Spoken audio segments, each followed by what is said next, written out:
Hello everybody, we're back. Another Saturday morning. We just returned from the thrift store. Our usual place that we kind of run to very quickly.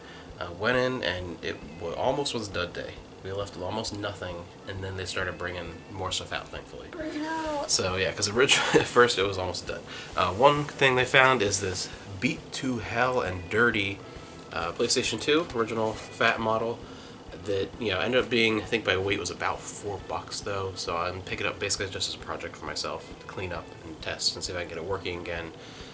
Yeah. For parts. So I wanted to check that out. Yeah. So for $4, I'm like, yeah, I'll grab it just as a fun project for myself. Then we found a few other things, mostly books, so only 2 DVDs where there's hardly any this time. What is that? I don't have no idea what this is, but we'll see. It's Sean Young from Blade Runner, but Young Doctors in Love. No idea. Look at this. Do you see the cast picture on the back? What is this? I don't know. Anyway, that and the original release of Rush Hour. The old snapper case release of Rush Hour. Yeah. On VHS, Godzilla 2000. And in a protective case, kind of a weird movie to put in a protective case, but the widescreen edition of Scream 2. You gotta preserve it. It's rare. And the collector's choice universal release of Phantasm 2. So some horror. Found a couple other ones, but the tapes weren't in great condition. And then with the books, they when they're bringing the new bins out, they usually have like a bed sheet or something over them, so you can't just grab and get in their way. And they try to cut down on the chaos a little bit, but sometimes stuff's poking out. And what I actually saw poking out was, I think it was this one on top. Was a TNG book, the spine. I'm like, alright, so I'm standing right here, and I'm gonna see what's in this bin. So I found a handful of Star Trek, some for the store, some for us. We found TNG Peacekeepers. This one I don't think we have, the Romulan Stratagem. I have no idea what we have. Novelization of the 2009 Star Trek movie, from the original series, Dreadnought. Star Trek Klingon.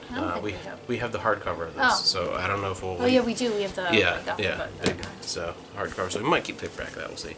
Federation. We have that. We had that one. Yeah. This we don't have. Mud in Your Eye. So some Harry Mudd. We don't have that one. Real Harry Mudd. We actually just picked this up the other day. Remember?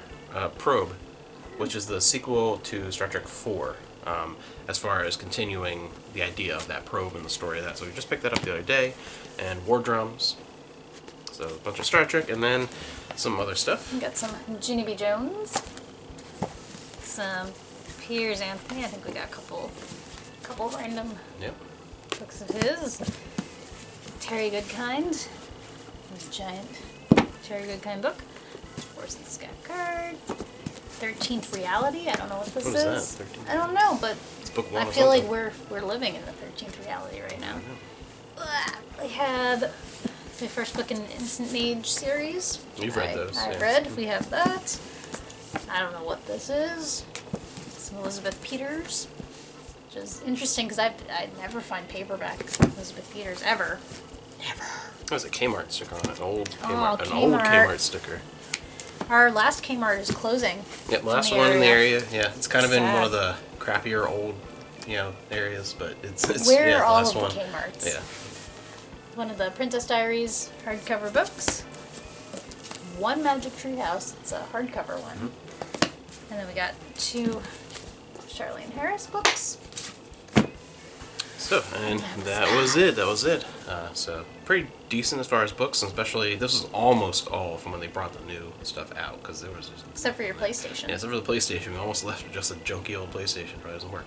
But that's going to be just a fun little project for me, which I love, because it's hard to find consoles and that kind of stuff, those kind of electronic things that aren't like $50. Yeah, so it's hard. So it's always like, well, I gotta find, it's gotta be something in good condition for myself, or there has to be enough margin there for me to resell. You can never find ones that are just like a project. Like I just want to have fun cleaning it up and testing it. And you can never find any, because if they're in that price range, they're usually too destroyed, where it's like no one can get that working again.